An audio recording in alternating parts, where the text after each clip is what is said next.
Hi, I'm Lee from the iPod Clinic. We are repair specialists for iPods, iPhones and other gadgets, and I'm going to be giving you some tips and tricks for your iPods and iPhones.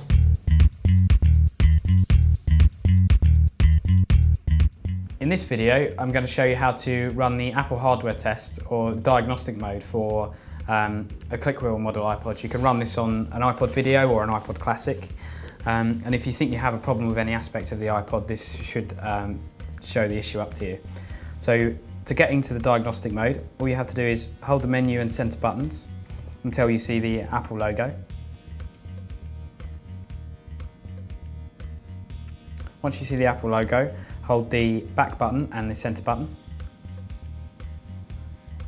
And then you'll see the screen fade down and you'll be presented with the option to do manual tests on specific items, or you can run through an auto test which will do all the tests with you in turn. If we do the auto test, it's first testing the SD RAM, which has got a pass. Press menu to continue. It'll now ask me to press all the buttons on the iPod and highlight them as they're successfully detected. Press menu again to get to the wheel test, and then we can just run a finger around the whole wheel, and once it's detected all the segments, it will give it a pass. So if we press menu to continue, we are able to test the hold switch. So it's just detecting that the hold switch is off, and now it's on, so it will go from 1 to 0. And then we can press menu to continue. HP detects is just a test so that it can tell you whether it's detecting that there's headphones inside the iPod, so that you can auto pause the music, for example. So if we plug the headphones in, it should switch to a 1, and then we can unplug them.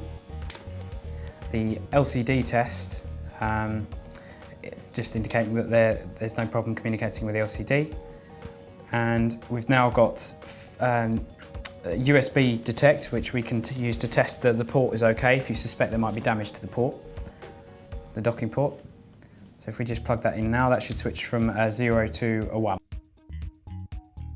And then back to a 0 again.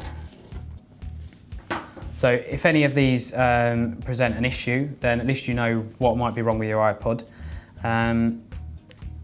You can get back out of this by holding the menu and the middle button. And it will reset and go back into normal operation. So that's how to run diagnostic mode on an iPod Classic or a Video.